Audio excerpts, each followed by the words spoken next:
Topic natin ngayong araw na ito, malaking legs, paano papaliitin, matatabang hita, paano papapayatin, at pahabaing tignan.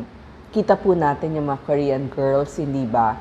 Nakakainggit, ang gaganda ng mga legs nila, payat, maputi, at mahaba tignan. Kung tatanungin ang mga kababaihan, ano yung gusto mong magkaroon? Isa po yan sa wish ng maraming babae, isang magandang legs, isang payat na legs, at long-legged tignan. Kaya lang, tignan ho natin yung lahi natin, baka malaki yung ating balakang at saka yung ating legs. Tignan ho natin yung nanay at tatay natin at saka syempre yung buong katawan natin. Kapag mataba ang buong katawan, mataba din ang legs. Kapag payat ang buong katawan, payat din ang ating legs. Paano natin maa-achieve na pumayat? So, ang unang goal po, papayatin yung buong katawan. Siyempre, babawasan natin ang ating kinakain o pipiliin natin yung mga low-calorie lang. Pag sinabing protina, piliin ho natin yung protinang walang taba. So, yung mga baka, baboy, manok, tanggalan natin ng taba. Pwede ho tayong kumuha ng protina mula sa isda, lamang dagat, tofu at beans. Ang pampabusog natin ay mga gulay. Tapos, prutas din, maganda, high fiber para pampabusog, gatas at itlog. Bawasan natin yung mga matatamis na mga desserts, kasama na rin ang matatamis na inumin. Magbawas po tayo ng calories. So, yan yung unang goal.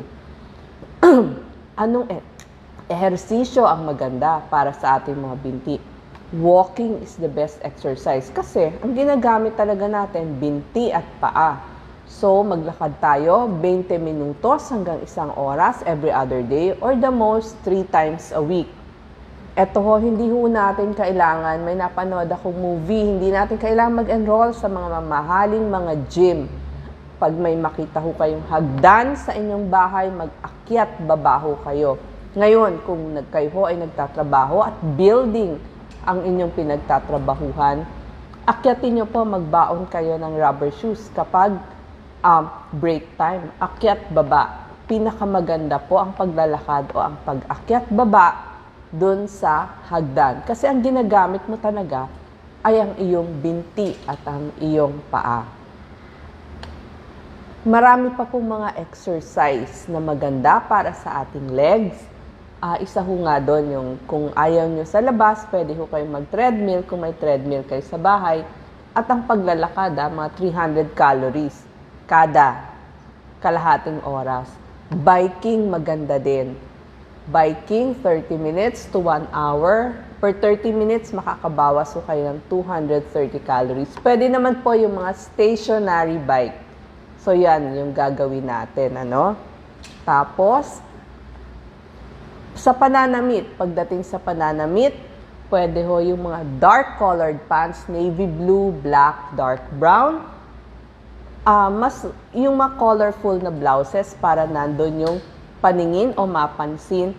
At maganda talaga yung mga straight leg jeans o yung mga fitting na jeans kasi mas nakakapayat yan. Kung magpapalda tayo, gawin natin yung hindi pantay na mga dulo, yung asymmetrical hems para yung paningin nandun. Or flowing skirts. Tapos yung mga jeans, yan. Mas gusto talaga natin yung mga straight cut or fitting. Maganda ho yan. Ito yung example ng pananamit. Imbis na A-line, pag ginawa niyong pencil cut, hindi ba mas mukhang payat ang inyong mga binti? Ito pa ho yung mararaming mga ehersisyo. Ito, yung high knees, madali ho yan gawin. No? Itataas nyo lamang yung inyong tuhod. Salit-salit. Yan, 3 sets, 10 counts. Ito po yung stretching, maganda din to. Pero tinatawag natin lateral lunges. Yan o. Igigilid nyo lang, tapos ihahaba nyo. Magaganda ho yan. Mamaya, tuturuan ko kayo ng mga squats.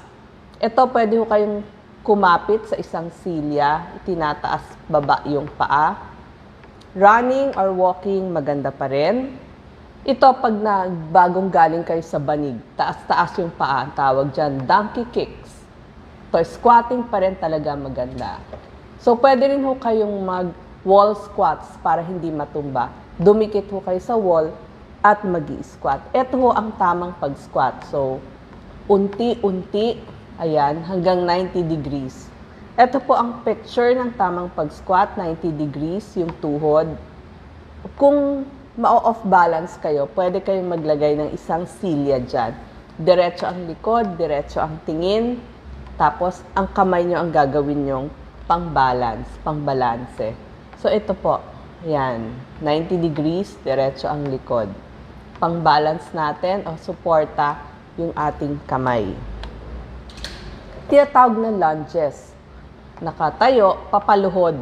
Yan. So, nag-start na siyang parang papaluhod. So, 90 degrees ito. Ganun din 90 degrees yung isang paa. So, parang nakaluhod yung isang paa. So, yan ho yung tamang pag-lunge. Di nyo napansin, lahat talaga ginagamit dito ay legs.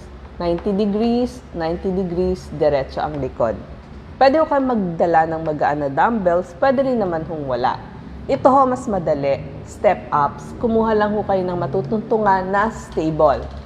Akyat, baba. Akyat, baba. Palitan ho ng paggamit. Left and right. Yan, maganda rin ho ito. Tinatawag natin step ups. So, maganda ho lahat yan para sa binti. Ang pinakamagandang binti yung medyo makintab. Pag bagong ligo tayo, yun yung pinakamagandang paglalagay ng lotion. Pero maganda rin ang oil. Alam niyo ba, katulad ng mga coconut oil. Napakarami natin coconut oil. Maganda pag bagong ligo kasi mas na-absorb yung ating lotion at yung ating cream. Wag ho nating tipirin kahit murang lotion lang or oil. Ilagay natin maganda. Mabuti kasi gusto natin, di ba, nakita mo yung mga artista, makintab-kintab yung kanilang legs. Cellulite, nako, ito ho talaga problema natin. Parang nagkakaroon ng mga dimple-dimple, parang orange. Burn the fat first. So, kailangan talaga mag-ehersisyo para mag-firm yung balat at saka yung muscle natin. Tsaka increase yung blood flow. Kailangan firm. Hindi ho ito talaga mabubura. May tinatawag na mga lasers tsaka magic cream. Hindi po talaga mabubura at may kamahalan yon. Pwede lang hong mabawasan. Pero kung ala naman tayong budget para doon, exercise, pagpapapayat, libre ho yun. Varicose veins para sa magandang binti. Mag-exercise kasi pag firm yung muscle, mas hindi lalabas yung veins. High fiber diet, so nakukuha sa mga gulay at prutas. Pag ho imamasahin natin, pataas. Pataas yung blood flow. At makakatulong po ang compression stockings o compression socks sa kalalakihan o sa kababaihan para hindi po lalong lumaki yung ating varicose veins. So yan po yung mga tagubilin para laging maganda ang ating legs, payat at mahaba tignan. Salamat po.